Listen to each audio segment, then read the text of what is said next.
Here's a story from Grandpa for my three favorite little girls, Emma, Ayla, and Audrey. Last week I read you a book called Ricky the Rock That Couldn't Roll, written by the author Mr. J. I liked the book, so I started looking to see if he'd written any other kids' books, and he has, one of which I'm going to read to you today. If you listen closely, on the first page of this story, you'll hear a mention of the last story when the little boy says that story time will be a tale about a flat-sided rock. Anyway, here's the story, Patrick Picklebottom and the Longest Wait.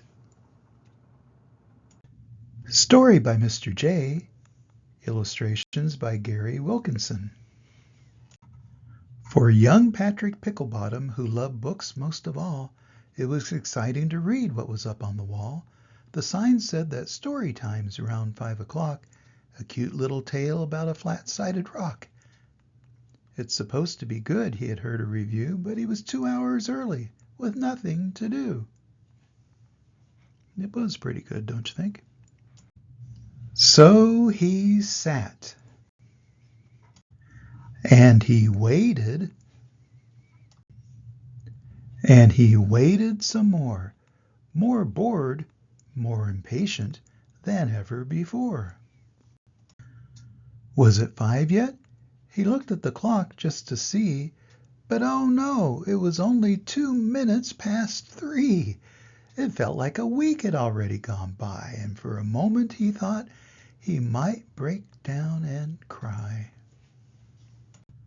He had to find something to pass time along, so he decided to start by singing a song. He began with "Dem Bones" right into "Blind Mice, Three Blind Mice," then some 80s rock ballads that he thought were quite nice.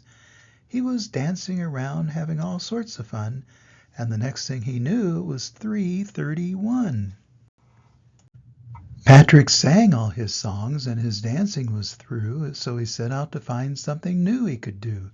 So he wrote a short poem about a little green elf, not a bad piece of work if he said so himself. The green little elf sat up on a shelf and didn't have much to eat. He chewed on his tie and then wondered why, so he ate his delicious green feet.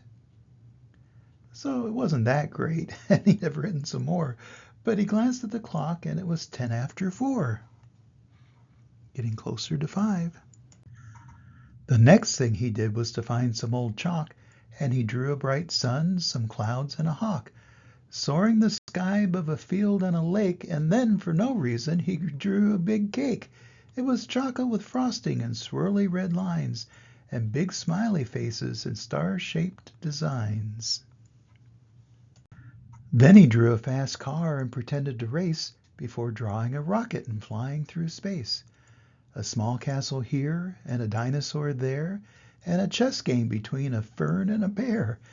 He drew a small monster biting somebody's nose, and then a fat bug wearing oversized clothes. Patrick stared up at the world he'd created, all the things he had made in the time he had waited. The next thing he knew it was 20 past 5, but story time had simply failed to arrive. He looked at the sign to figure out why and smiled to himself with a wry little sigh. The time was at 5, but the day was tomorrow.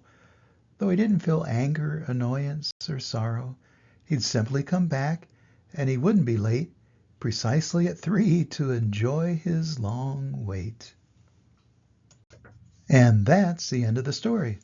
As you grow older, you'll notice that when you really want something to happen, time seems long and it takes forever to happen. And when you don't want something to end, time seems short and it ends way too soon. Yet, time itself doesn't change. What changes is how time seems to pass for you. Always remember that Grandpa loves you all the time, and I hope to see you soon. Bye-bye.